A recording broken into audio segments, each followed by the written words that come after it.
Hello guys, कैसे हैं आप सब। उम्मीद करता हूँ अच्छे होंगे और आपकी तैयारी ज़बरदस्त तरीके से चल रही होगी। मैं धर्मेंद्र एक बार फिर से स्वागत करता हूँ आपका हमारे यूट्यूब चैनल डीके एकेडमी पर। मनोविज्ञान की इस कक्षा में आज हम 29वें लेक्चर पर पहुंचे हैं, जिसमें आपका ये व्यक्तित्व आपको पढ़ाया जा रहा था, जिसमें हम व्यक्तित्व क्या है, व्यक्तित्व की परिभाषा, उसके अर्थ यानी मीनिंग और डेफिनेशन के बारे में हमने देखा। फिर इसके बाद हम व्यक्तित्व के प्रकार को पढ़ रहे थे। तो व्यक्तित्व के प्रकार में हमने कुछ चीजों को देखा, जैसे शारीरिक रचना दृष्टिकोण के हिसाब से व्यक्तित्व कौन कौन से बताए गए, है ना, जिसमें आपको 4 प्रमुख बताया गया, जिसमें आपने कुछ बिंदुओं को उसमें पढ़ा भी। जैसे आपका पहला था लंबकाय, है ना, लंबकाय, सुडौलकाय, गोलकाय और असाधारण। तो हमने इन टॉपिक पर चर्चा की। ठीक, इसके बाद हमने ये भी बताया था, केवल नामकरण आपको करने के लिए बताया था कि समाजशास्त्री दृष्टिकोण के हिसाब से, है ना, यानी सोशियोलॉजिकल व्यू पॉइंट, जिसमें स्प्रैंगर ने बताया था अपनी पुस्तक टाइप्स ऑफ मैन में, उसमें व्यक्तित्व के प्रकार में जो वर्णन बताया गया था, जिसे सैद्धांतिक थ्योरेटिकल था, है ना। फिर उसके बाद आपका इकोनॉमिकल यानी आर्थिक दृष्टि से, सामाजिक दृष्टि वाले के जो व्यक्तित्व होते हैं, है ना, इस तरह से आपको उसमें 6 बताए गए। इसके बाद आपको मनोवैज्ञानिक दृष्टिकोण के हिसाब से आपको 3 आपको व्यक्तित्व के प्रकार बताए गए, और उसमें उनकी पुस्तक जो साइकोलॉजिकल टाइप्स थी, यानी युंग ने अपने इस पुस्तक में साइकोलॉजिकल टाइप्स में उन्होंने व्यक्तित्व के इन प्रकारों का वर्णन किया, जिसमें आपके 3 बताए गए। कौन कौन से? बहिर्मुखी, है ना, जिसको एक्सट्रोवर्ट, अंतर्मुखी इंट्रोवर्ट, और उभयमुखी जिसमें एम्बीवर्ट थे। ठीक, तो हमने इसके प्रकार में जो कृष्णमन ने बताया था कि लंबकाय, सुडौलकाय, गोलकाय और असाधारण, इसके बारे में हमने चर्चा करी। अब इसी क्रम में अब हम जो समाजशास्त्री दृष्टिकोण के हिसाब से जो स्प्रैंगर ने बताया था 6, उनके बारे में हम थोड़ा थोड़ा पॉइंट करके हम पढ़ लेते हैं। ठीक है, जिसमें यहां पे लिख देंगे समाजशास्त्री दृष्टिकोण, समाजशास्त्री दृष्टिकोण। ठीक है, इसके प्रवर्तक आपको बताया गया था कौन है? स्प्रैंगर। ठीक है, यही थे। और इन्होंने व्यक्तित्व को जो बांटा वह 6 भागों में बांट दिया था। पहला था हमारा यहां पे सैद्धांतिक व्यक्तित्व, है ना, सैद्धांतिक व्यक्तित्व। इसको इंग्लिश में कहते हैं थ्योरेटिकल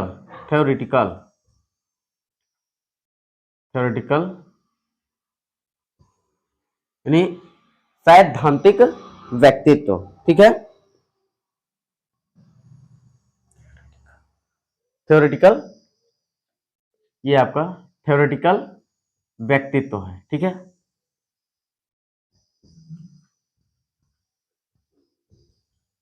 थ्योरेटिकल व्यक्तित्व, पर्सनालिटी।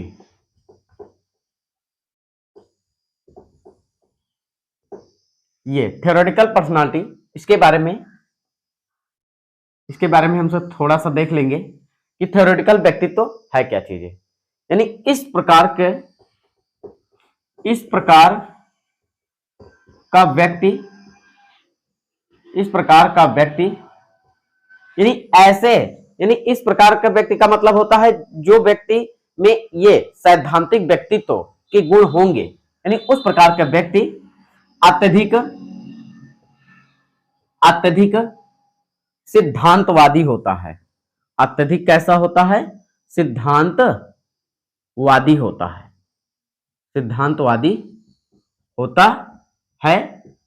सत्य का पुजारी होता है, समझ गए? होता है। और इसकी श्रेणी में आएंगे कौन? जैसे सिद्धांतवादी कौन होगा? या तो आपका समाज सुधारक जैसे व्यक्ति होते हैं, समाज सुधारक एवं दार्शनिक लोग आते हैं। इसके अंतर्गत कौन आएंगे? समाज सुधारक एवं दार्शनिक लोग। ठीक, यानी सिद्धांतवादी होते हैं और सत्य के पुजारी भी होते हैं। ठीक है, तो इसके अंतर्गत आएंगे कौन कौन? समाज सुधारक एवं दार्शनिक। चलिए, एक आपका ये हो गया। ठीक है, ये पहला रहा।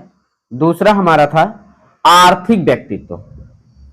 आर्थिक व्यक्तित्व, आर्थिक व्यक्तित्व का मतलब होता है इकोनॉमिकल पर्सनालिटी। Economical personality. ठीक है, इसका माने देखिए, इसमें क्या रखेंगे? यानी इस प्रकार का व्यक्तित्व, इस प्रकार का व्यक्ति सभी बातों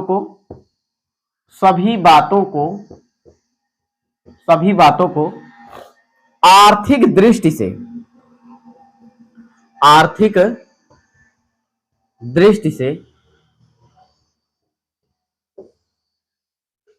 इस प्रकार का व्यक्ति सभी बातों को नहीं, यहां पे क्या लिख दीजिए, सभी बातों का आर्थिक दृष्टि से मूल्यांकन करता है। कहने का मतलब ऐसा व्यक्ति होगा जो, यानी यदि उस व्यक्ति में आर्थिक व्यक्तित्व है तो क्या करेगा? वो व्यक्ति अधिक से अधिक जितनी भी आप बातें करेंगे या और जो भी चीजें करेंगे, उन सभी का संबंध जो है वह आर्थिक, यानी अर्थ से वो जोड़ देगा। अर्थ का मतलब यहाँ पे धन से, ठीक है, यानी आर्थिक दृष्टि से उसका वो मूल्यांकन करता है। और ऐसे कौन व्यक्ति होते हैं? इसके अंतर्गत कौन व्यक्ति आएंगे? जैसे वैश्य, या फिर कह सकते हैं व्यापारी, है ना, व्यापारी। ठीक, यानी जिसको व्यापारी कहते हैं। ये हो गया। इसके बाद तीसरा है हमारा समाज या सामाजिक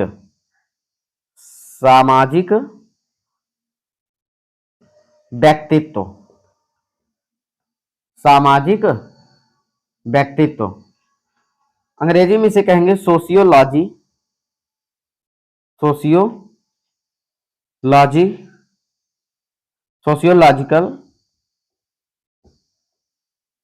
पर्सनालिटी।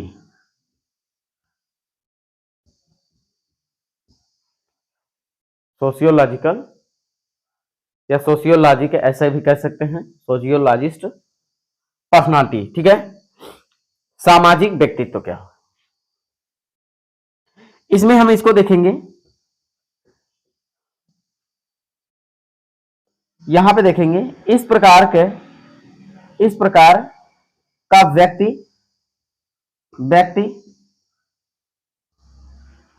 इस प्रकार का व्यक्ति समाज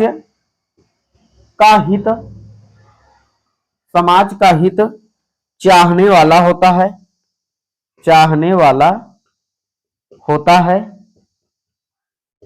होता है, प्रेम का पुजारी होगा, प्रेम का पुजारी होता है,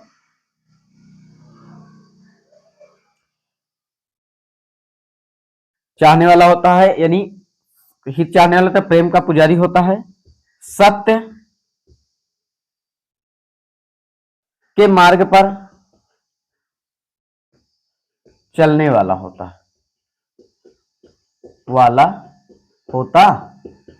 है, तथा अपने व समाज के लिए कुछ भी कर सकता है,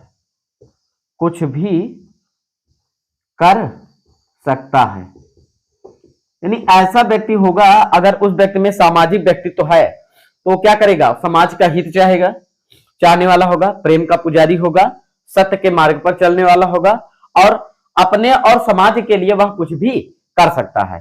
ठीक है, और इसके अंतर्गत आने वाले व्यक्ति क्या कौन होगा, जैसे कौन व्यक्ति होगा, जैसे जैसे आपका समाज सेवी, समाज सेवी,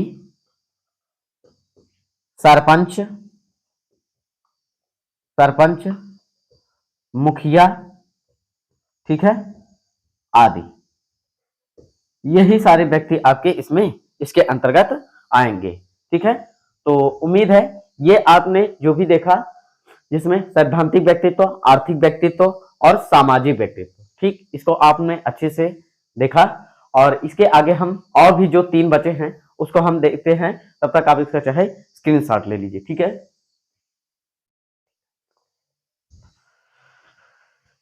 चलिए, उम्मीद है इसका आप स्क्रीनशॉट ले लिए होंगे। और अब हम इसको इरेज करके इसमें और जो 3 बचे हैं उसको हम देख लेते हैं, जो राजनैतिक, इसके बाद धार्मिक और कलात्मक। ठीक है, इन तीनों को भी हम देख लेते हैं।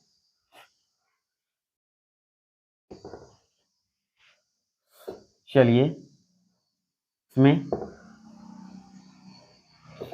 जो आपका था 3 और जो बचे हैं उसको हम देखते हैं, है ना। मेन हेडिंग आपकी मिटा दिए, तो इसको थोड़ा सा लिख ही लेते हैं इसे। यहाँ पे इसकी मेन हेडिंग थी क्या, समाजशास्त्री दृष्टिकोण।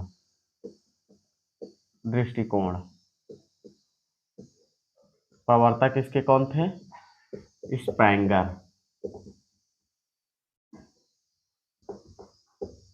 6 बताया गया था, जिसमें अब चौथा है हमारा राजनैतिक व्यक्तित्व।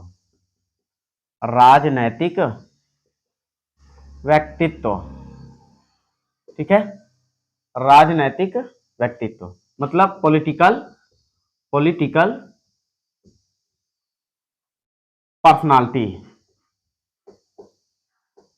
पर्सनालिटी।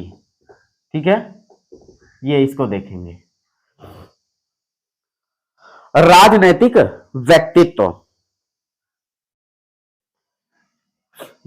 व्यक्तित्व इसमें देखेंगे, इस प्रकार का व्यक्ति सत्ता प्रभुत्व, यानी इस प्रकार का जो व्यक्ति होगा वह सत्ता प्रभुत्व एवं नियंत्रण में विश्वास रखने वाला होता है।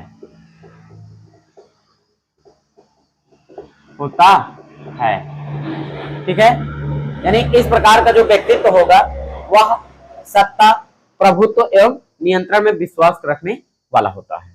ठीक, और इसके अंतर्गत कौन व्यक्ति आएंगे, जैसे इसके अंतर्गत आने वाले व्यक्ति कौन होंगे, जैसे आपके नेता होते हैं, है ना, नेता, चूंकि पॉलिटिक्स यही करते हैं ना, मंत्री। ठीक है, नेता, मंत्री, ये सभी आएंगे। ठीक है, तो ये हमारा राजनैतिक हो गया। 5वां है हमारा धार्मिक। कौन सा व्यक्तित्व, धार्मिक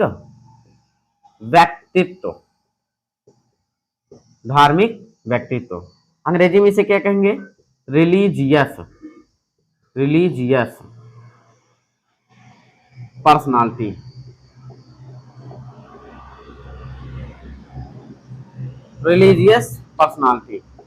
ये रिलीजियस पर्सनालिटी अब है क्या चीज, इसके बारे में देखेंगे।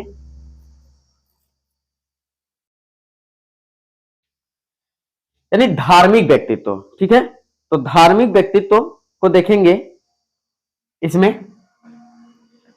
इस प्रकार का व्यक्ति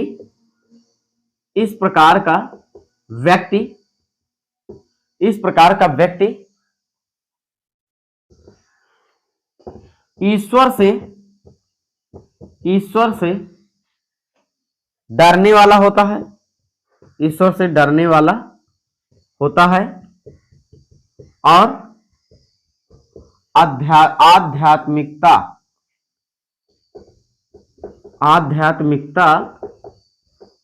में विश्वास करने वाला होता है।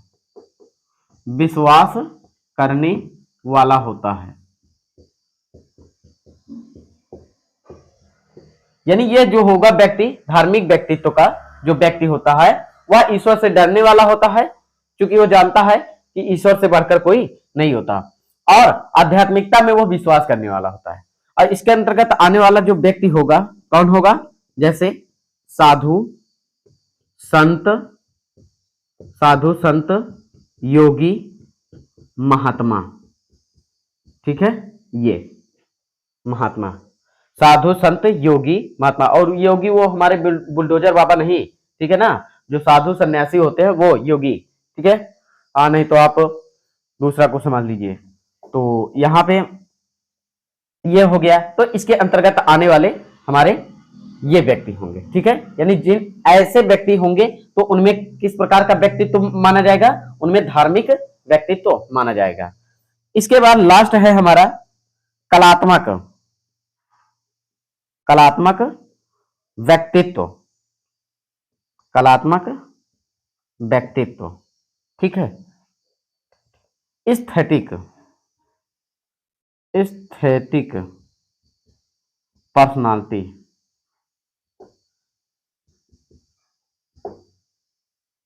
Aesthetic personality.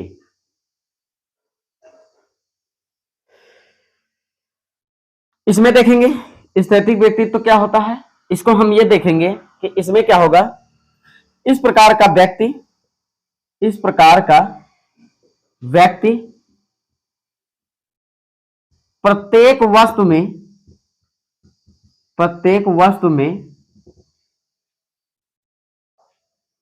प्रत्येक वस्तु में, यानी इस प्रकार का जो व्यक्ति होगा उसे प्रत्येक वस्तु को, यानी इस प्रकार का जो व्यक्ति होगा वह प्रत्येक वस्तु को, प्रत्येक वस्तु को कला की दृष्टि से देखेगा। ठीक है, किस दृष्टि से अब देखेगा, कला की दृष्टि से देखेगा। और इसके अंतर्गत कौन कौन से व्यक्ति आएंगे देखेगा, जैसे इसमें किस प्रकार के व्यक्ति आएंगे, जैसे कलाकार है ना, कलाकार, रचनाकार, ये इस तरह के व्यक्ति इसके अंतर्गत आएंगे।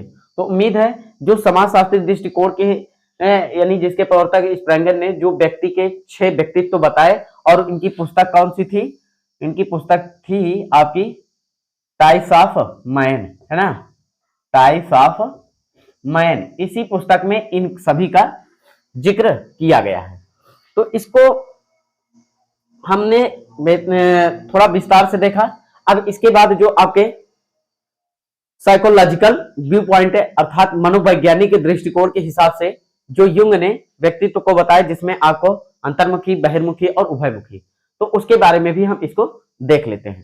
तो तब तक आप इसका चाहे स्क्रीनशॉट ले लीजिए और उसके बाद इसको इरेज करके उसके बारे में हम बताते हैं। चलिए, उम्मीद है आप उसका स्क्रीनशॉट ले लिए होंगे। अब इसमें जो आपके मनोवैज्ञानिक दृष्टिकोण के दृष्टिकोण के हिसाब से जो 3 आपके बताए गए, जिसमें आपका अंतर्मुखी, बहिर्मुखी और एक आपका होता है उभयमुखी। ठीक है, तो अंतर्मुखी और बहिर्मुखी को हम अगर जान लेंगे तो हम उभयमुखी को भी समझ सकते हैं। ठीक है, और उभयमुखी का मतलब होता है जो अंतर्मुखी और बहिर्मुखी के दोनों गुण वो एक व्यक्ति में पाए जाएंगे तो वही उभयमुखी व्यक्तित्व होगा, यानी उसका। तो यहाँ पे हम देखेंगे अंतर्मुखी व्यक्तित्व। तो इसके मनोवैज्ञानिक दृष्टिकोण के हिसाब से इन्होंने, जिसके प्रवर्तक युंग ने बताया था, और इनकी पुस्तक थी क्या, साइकोलॉजिकल टाइप। ठीक, तो उसी पुस्तक में, यानी उसी पुस्तक में इन्होंने यह जिक्र किया है कि अंतर्मुखी व्यक्तित्व में कौन कौन से, यानी कैसे हम उसको देखते ही पहचान जाएंगे। तो जिसमें दिया गया है पहला, यानी इसमें कुछ पॉइंट बताए गए हैं कि अंतर्मुखी व्यक्तित्व किसका होता है। इसको इंग्लिश में कहते हैं, इसको इंग्लिश में कहते हैं इंट्रोवर्ट, इंट्रोवर्ट। ठीक, इंट्रोवर्ट, यानी इसमें यह बताया गया है कि इस प्रकार का जो व्यक्तित्व होगा उन व्यक्तियों का होता है जिनका स्वभाव, आदतें, गुण वो बाह्य रूप से प्रदर्शित नहीं होते हैं, यानी प्रकट नहीं होते हैं। ये आत्म केंद्रित होते हैं और सदा अपने आप में ही खोए रहते हैं। यानी जो अंतर्मुखी जिसका व्यक्तित्व होता है उसको आप देखते होंगे वो अधिकतर आप क्या होता है, अपने आप में ही सोचता रहता है ना, किसी से विशेषकर बातें नहीं करता इधर उधर की, है ना, आत्मकेंद्रित। तो इसमें पॉइंट दिया गया है कि ये लोग कम बोलते हैं। जो जिस व्यक्ति का व्यक्तित्व अंतर्मुखी होगा वह बहुत ही कम बातें करेगा। इसके बाद चिंतन बहुत करते हैं, यानी सोचते रहते हैं, कुछ न कुछ सोचते रहते हैं। और ये लज्जाशील एवं एकांत प्रिय होते हैं, यानी इन्हें शर्म बहुत आती है ना, ये शर्मीले टाइप के होते हैं और अकेले यानी एकांत स्थल उन्हें पसंद होता है। प्रत्येक कार्य को सोच विचार कर करते हैं, यानी जो कार्य करेंगे वो बहुत ही सोच समझ कर ही आगे के कार्य को करते हैं। ये अपने कर्तव्यों के प्रति सत्यनिष्ठ होते हैं, यानी अपना काम जो होगा वह समय पर पूरा करने का प्रयास करेंगे। ठीक है, जो इनका कर्तव्य होगा उसको जरूर करेंगे। ये अच्छे लेखक होते हैं किंतु अच्छे वक्ता नहीं, यानी ये लिखने को तो बहुत अच्छी अच्छी चीजें लिखेंगे, लेकिन अगर किसी के सामने उन्हें बोलने के लिए कह दिया जाएगा तो वो क्या होगा, वे शर्म महसूस करते हैं। ठीक है, यानी वे बोल नहीं पाते हैं। ये अध्ययनशील एवं मननशील होते हैं, यानी अध्ययन भी करते रहते हैं, मनन भी करते रहते हैं और आगे चलकर ऐसे यानी इस प्रकार के व्यक्ति, यानी जो जिस व्यक्ति का व्यक्तित्व अंतर्मुखी होता है वह आगे चल करके क्या करता है, वैज्ञानिक वो बन जाता है, दार्शनिक बन जाता है और अन्वेषक यानी खोजकर्ता जिसको आविष्कारक कहते हैं। तो ये उम्मीद है अंतर्मुखी व्यक्तित्व के बारे में हम समझ गए होंगे। इसके बाद हमारा आता है बहिर्मुखी, जिसको एक्सट्रोवर्ट कहते हैं। क्या कहते हैं, एक्सट्रोवर्ट। ठीक, तो एक्सट्रोवर्ट है, इसमें बताया गया है कि इस प्रकार का जो व्यक्तित्व के लोग होंगे वह बाह्य जगत में अधिक रुचि लेते हैं, अर्थात इन्हें बताया गया है कि ये सामाजिक जीवन में अधिक रुचि लेते हैं, यानी इनको समाज से बहुत ही ज्यादा लगाव रहता है। आगे ये आशावादी होते हैं। ठीक है, ये दूसरों को प्रभावित करके अपना काम निकाल लेते हैं, यानी ये इस प्रकार की ऐसी ऐसी कुछ बातों को आपके सामने पेश करेंगे कि आप क्या करेंगे, आप उनके बातों में हाँ में हाँ मिलाने लगेंगे। ठीक है, तो ये प्रभावित कर देते हैं आपको। इस प्रकार का जो व्यक्तित्व होगा व्यक्ति में, ये चिंता मुक्त होते हैं, यानी ये बहुत ज्यादा सोचते विचारते नहीं है, इनका माइंड बहुत ही तेज चलता है। इस प्रकार के जो व्यक्ति का जिनका ध्येय होता है आनंद पूर्वक जीवन व्यतीत करना होता है, यानी इनका मुख्य उद्देश्य होता है कि बहुत ही आरामदायक जीवन व्यतीत किया जाए। ये अहमवादी एवं अनियंत्रित भी होते हैं, यानी ये अहमवादी का मतलब ये बहुत ही घमंडी टाइप के भी होते हैं और इन पर कोई नियंत्रण भी, यानी इनके माँ बाप भी विशेषकर बहुत ज्यादा इन पर नियंत्रण भी नहीं रह पाते, इसीलिए ये अनियंत्रित भी होते हैं, यानी चूंकि इन्हें किसी का डर भी नहीं रहता है। ठीक, ये व्यवहारिक जीवन में कुशल होते हैं, यानी व्यवहारिक जीवन में ये कुशल होते हैं। और यहाँ पे इस प्रकार का जो बहिर्मुखी व्यक्तित्व का व्यक्ति होगा उसके अंतर्गत आने वाले व्यक्ति राजनेता हो सकते हैं, व्यापारी हो सकता है, अभिनेता हो सकते हैं। ठीक है, तो इस प्रकार के आपके बहिर्मुखी व्यक्तित्व के ये सभी गुण हैं। और जब हम अंतर्मुखी और बहिर्मुखी के गुण किसी एक व्यक्ति में ही पाए जाएंगे तो वह होगा आपका उभयमुखी। और उभयमुखी के अंतर्गत जैसे आपका लेखक होता है ना, लेखक या फिर कह सकते हैं अध्यापक। ठीक है, अध्यापक, अध्यापक ऐसा होता है जो लिखता भी है और आपको बोलकर बताता भी है, समझाता भी है। तो उम्मीद है यहाँ पे मनोवैज्ञानिक दृष्टिकोण के हिसाब से जो व्यक्तित्व के बारे में हमने चर्चा की ये आपको क्लियरली, आपको स्पष्ट रूप से समझ में आ गया होगा। अब इसके बारे में इसके आगे हम चलते हैं, जो अगला टॉपिक होगा व्यक्तित्व को प्रभावित करने वाले कारक, यानी व्यक्तित्व के विकास को प्रभावित करने वाले जो कारक होंगे उनको हम देखेंगे। तो उम्मीद है ये समझ गए होंगे। आप इसका स्क्रीन शॉट ले लीजिए। चलिए इसको आप स्क्रीनशॉट इसका ले लिए होंगे। अब हम इसको इरेज करके नेक्स्ट देखते हैं इसमें और भी क्या क्या चीजें हैं जो आपके प्रभावित करने वाले जो फैक्टर्स हैं, है ना, उनको प्रभावित करने वाले, व्यक्तित्व को प्रभावित करने वाले जो कारक हैं आपके, उसको हम देखते हैं। ठीक है,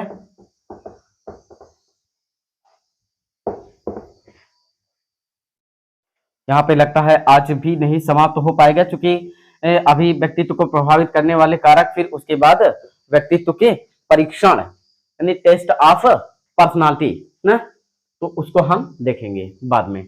यहाँ पे हम देख लेते हैं आपका है क्या व्यक्तित्व के सॉरी व्यक्तित्व व्यक्तित्व के विकास व्यक्तित्व के विकास को प्रभावित प्रभावित करने वाले कारक यानी फैक्टर। ठीक है, तो ये जो कारक है आपके दो बताए गए हैं मेनली, और वह हैं कौन कौन से आपके, हम उसको देखेंगे, जिसमें आपका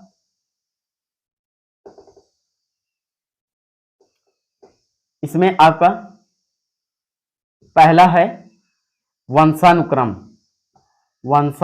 कारक। ठीक है, और दूसरा है आपका वातावरणीय कारक। ठीक है, यानी पहला है आपका वंशानुक्रम और दूसरा है आपका वातावरणीय कारक है।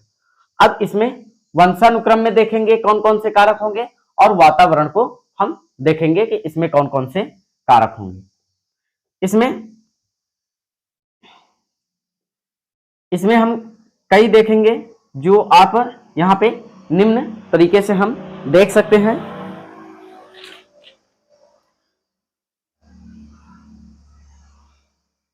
यहां पे हम देखेंगे वंशानुक्रम के 4 आपके फैक्टर बताए गए, और यहां पे आपके 3 बताए गए हैं। ठीक है, और वे कौन कौन से हैं उसको हम देख लेते हैं।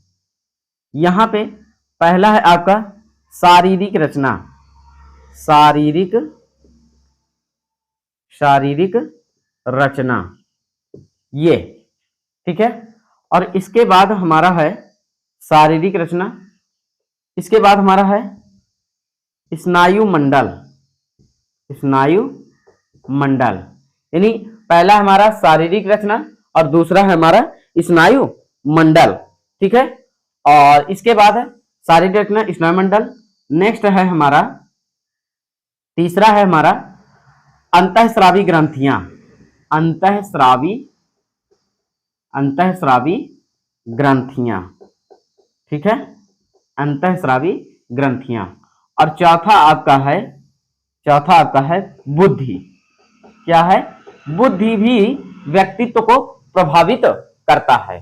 ठीक, तो शारीरिक रचना, वंशानुक्रम में शारीरिक रचना, स्नायु मंडल, अंतःस्रावी ग्रंथियां और बुद्धि। ठीक है, इसके बाद वातावरणीय में हम 3 देखेंगे, और उनमें 3 कौन कौन से हैं इसको हम देख लेते हैं। पहला है हमारा भौतिकीय कारक, भौतिक वातावरणीय कारक। ठीक है, और नेक्स्ट है हमारा सामाजिक वातावरणीय कारक, और तीसरा है हमारा सांस्कृतिक वातावरणीय कारक। तो हम यहां पे देख सकते हैं कि व्यक्तित्व के जो विकास होते हैं उनको प्रभावित करने वाले ये आपके मेनली 2 कारक होते हैं, एक वंशानुक्रम, दूसरा वातावरण। वातावरण के अंतर्गत 3 आपको बताया गया, भौतिकीय वातावरण कारक, सामाजिक वातावरण का और सांस्कृतिक वातावरण कारक। और इसमें वंशानुक्रम में 4 आपको बताए गए, शारीरिक रचना कारक और स्नायु मंडल, अंतःस्रावी ग्रंथियां और बुद्धि। ये सभी ये जितने भी तत्व आपको ये बताए गए, ये कारक जो भी आपको बताए गए, ये सभी व्यक्तित्व के विकास को क्या करते हैं, ये प्रभावित करते हैं। ठीक, तो उम्मीद है ये आप अच्छे से समझ गए होंगे। और अब हम इसके आगे जो भी आपका जो व्यक्तित्व के यानी जो टेस्ट उसका बचता है, परीक्षण व्यक्तित्व का परीक्षण, इसके बारे में थोड़ा सा आगे अब नेक्स्ट डे इसको बताया जाएगा, क्योंकि अब इसी में आपको जो भी और भी टॉपिक रहेगा थोड़ा सा ऐड करके आपको वीडियो वहां पे यानी व्यक्तित्व को समाप्त कर दिया जाएगा। यानी इसी में अभी हम एडजस्टमेंट भी था ना, समायोजन, तो समायोजन और व्यक्तित्व के जो परीक्षण थे उन दोनों को मिला करके टॉपिक को कवर करा करके व्यक्तित्व से हम आगे चलेंगे, और जिसमें एक नया टॉपिक आपका होगा जिसमें समावेशी शिक्षा को हम शुरू करेंगे। और समावेशी शिक्षा को पढ़ने के बाद जो आपका अभी शायद मापन बचा हुआ है, मापन को पढ़ाने के बाद फिर छोटे छोटे टॉपिक आपके रह जाएंगे, जैसे आपका चिंतन क्या है, कल्पना क्या है, तर्क क्या है ना, रुचि क्या है, ध्यान क्या है, स्मृति क्या है, विस्मृति क्या है। तो इन्हीं सभी टॉपिक पर थोड़े थोड़े, यानी फिर उसमें 2-2 3-3 टॉपिक आपके एक ही वीडियो में उसको कवर करा के बस ज्यादा से ज्यादा 5-6 वीडियो आपके इसके बाद बचेंगे। यानी समावेशी शिक्षा में कम से कम 2 या 3 वीडियो आपके होंगे और मापन में सिर्फ एक ही वीडियो में मापन आपको कंप्लीटली आपको वहां पे कंप्लीट करवा दिया जाएगा, क्योंकि उसमें जो भी फैक्ट्स होंगे उसी पर हम चर्चा करेंगे, बाकी उसमें विशेष चीजों पर नहीं। और समावेशी शिक्षा में, समावेशी शिक्षा क्या है, समावेशी शिक्षा के अंतर्गत कौन कौन से आएंगे, है ना, क्या है विशिष्ट बालक, क्या है सामान्य बालक, तो इन्हीं सभी को पर हम चर्चा करेंगे। और इन पर चर्चा करने के बाद फिर जो हमने अभी बताए छोटे छोटे टॉपिक, फिर उन पर चर्चा करने के बाद फिर आपकी साइकोलॉजी आपकी यहाँ पे समाप्त हो जाएगी। ठीक है, यानी 5-6 वीडियो आपके अभी भी बचे हुए हैं। ठीक है, तो तब में फिर हम मिलते हैं नेक्स्ट वीडियो में, जो आपका यहाँ पे आपका अगला वीडियो जो होगा, इसमें जो हमने बताया कि व्यक्तित्व के परीक्षण एवं उसमें समायोजन जो बचा हुआ है उसको हम नेक्स्ट डे देखेंगे। तब तक के लिए मेरे साथ बने रहे। Thank you so much.